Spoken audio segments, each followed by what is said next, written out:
Hi everyone and welcome back. So I'm a little bit late to the party, but today I'm decided to crack open an Anbernic RG34XX. It's the horizontal handheld that's got retro soul and modern muscle, and I just picked one up. We'll go through an unboxing and I'll show why it's a perfect time to get one. So why is it a good time to pick one up? Honestly, price, performance and nostalgia. So it's under £50, it's running Linux, it emulates everything up to PS1. I've been hunting for something pocketable and this doesn't compromise on the controls or the screen quality. So in the box we've got the console itself, comes with a screen protector, micro SD cards already preloaded, quick start manual, USB-C cable and a wrist strap. So we'll take it out of its plastic bag. It's got a bit of foam protection over the front, and first impressions, it's a Game Boy Advance. So the plastic feels nice, it feels a decent quality to be fair. You can see the connections on the top, nice shoulder buttons, a couple of different shoulder buttons on the back as well for the more demanding games. You got a USB-C charge, got your HDMI, reset button on the top, you got the volume wheel on the bottom there, power button to the left, and then the battery cover on the back. So specifications, it's got an all-winner H700 quad-core processor, 1GB DDR4 RAM, dual micro SD card slots, 3.4-inch display, 3500 mAh battery, should give you about 6 hours life, running a Linux system with a custom front end, 5GB Wi-Fi, Bluetooth 4.2. There's 5 colour choices and a mini HDMI output. So first we need to get it started up, power button on the bottom, just hold that down for a couple of seconds, and then it takes a couple of seconds to boot up. We'll just leave it, let it do its thing for the first time. The Anbernic OS is a little bit slow to start, but I'm not talking minutes, I'm talking more like seconds. So I'm sure we can all wait for that. And then we come into our custom menu, and then we can click through. We've got a volume on the bottom. So I'm a big fan of the volume. It looks like the old volume wheel, but it's just a clicker that goes left and right. It doesn't actually fully turn, but it does look like what the old one used to. And then we click into the pre-installed games, and then there's lots of games on here. I went for the 32GB SD card. There is 64GB options, but I thought 32GB was plenty. One thing I did notice though, there's no Mario games. Obviously they're trying to avoid the lawsuits if possible. And then we'll have a little look into the menu. So the menu button on the top, and then we just click on that. So within the menu, we've got the system information, so this tells you all the details of the spec that it does. And then there's lots of different info in there, so we can different settings, you can connect it to the Wi-Fi, connect anything Bluetooth, different styles, and then lots of different backgrounds. None of them really take my fancy to be fair, I'll stick with the standard one. You can even customise the button layout if you require. So we just turn it back off, and now I'm going to have a little look at the SD card. So there's a sticker over the top of it. This is probably just so you can't be taken out and making any adjustments and then trying to send it back, maybe copying the SD card itself. So scrape off this sticker, and then it's quite hard to get out. You need to have a right push down deep, and then finally you can click it and it pops out. And then we'll pull it out, and I'm pleasantly surprised that it is actually a branded one. The Kioxia, I think you pronounce it, which used to be Toshiba. So no, it's a decent SD card, better than the cheap ones they used to use. And I was under the impression they were going back to the cheap ones, so I'm quite happy with that. 2 SD card slots on the top obviously, so you can have an operating system and a game one if you want. So we just need to give it a charge. So it can be quite temperamental, the Anbernic devices for charging. So I'm using the SD cable that came with it, and then just pop it in, pop it on charge, and then just leave it. After a couple of seconds, a nice little touch on the screen, it comes up with the voltage of what it's charging at, so you can see what power is going in. I left it for several hours to get a full charge into it. So now we're going to have a little bit of gameplay. So obviously we've got to start off with Game Boy Advance, because that's what the console is basically there for. So I'll play through a couple of games. So this Army Man, I've never played it before, thought to give it a go, seemed okay. Obviously plays perfect.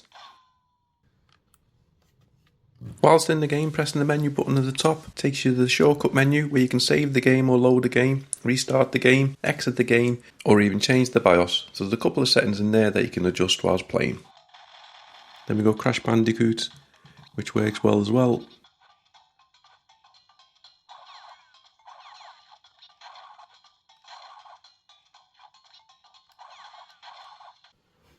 F-Zero, as you'd expect.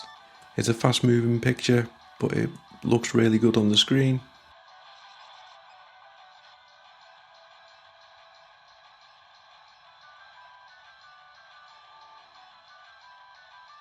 We've got Mario Kart.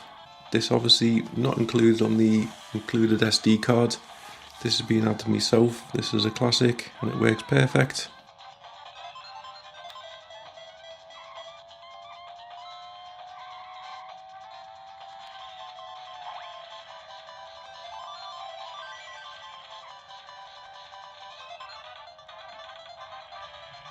Now we'll have a little look at some other systems, see what else it does. So we'll start off on the SNES. So Super Mario All-Stars, again added myself, plays really well.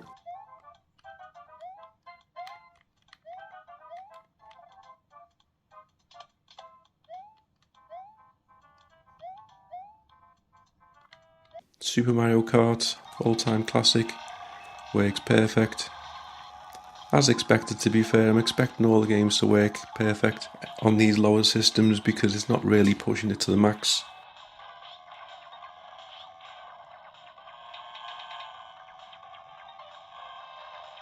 Quick go Mega Drive, so we had to open the classic Sonic, which goes really well.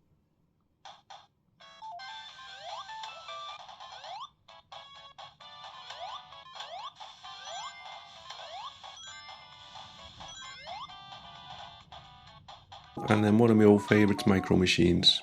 Such a perfect game, pick up and play, nice and easy, can get tough, but a perfect Anbernic game in my eyes.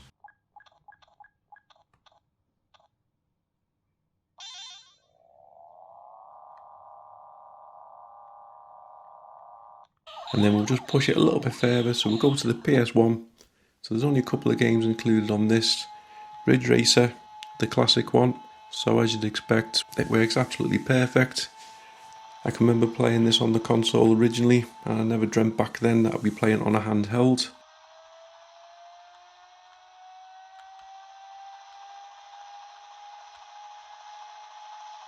And then one of my favourite PlayStation 1 games of all time, Die Hard Trilogy. So I'll go to the second game, which is a first person shooter. Obviously I'm not very good, but as you can see, it all works as you'd expect. The PS1 games I've tried so far have all worked perfect. There may be some more that may struggle, but I'm quite happy with what I've done so far. Now we'll have a little go with the HDMI output. So you need a mini HDMI. It just plugs into the top, and then we just plug it into the back of the TV. So just move my little screen out the way, pop it back in, and it shows up immediately. The screen does go off on the Game Boy Advance itself, so it doesn't stay on both, it just goes onto the main screen, but I'm sure this helps with the battery. And then we'll have a little go of Mario Kart on the Game Boy Advance. As you can see, it works really well. It does look a little bit pixely, but probably due to it going onto a bigger screen.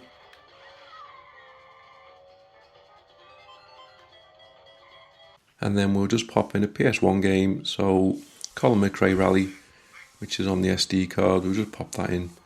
It's a game that I've never ever played before, I'm ashamed to say. And as you can see, I'm playing it pretty bad, but it works really well. Next to no slowdown or stutter, crashing into everything. It does look a bit pixely, as I said, but this is just probably due to the age of the game.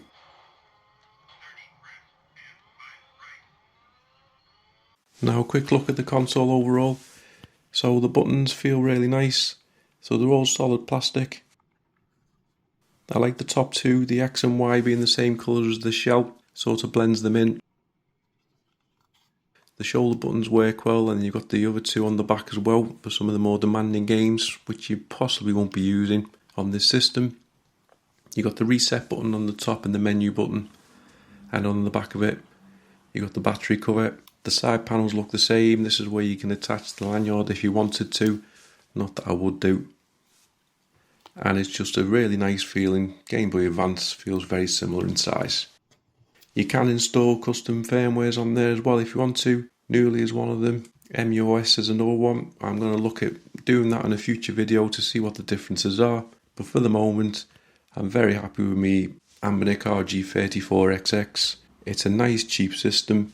As long as you're happy playing all the retro games and nothing too hard pushing, this is the machine for you. It fits in the pocket well. If you want a budget friendly handheld that punches above its weight, the RG34XX is a beast. Great for travel, modding or just reliving classics, and it's got the Anbernic polish we love. Any questions or anything else you'd like me to test further, just please leave it in the comments. But thanks very much for watching. Please like, comment and subscribe.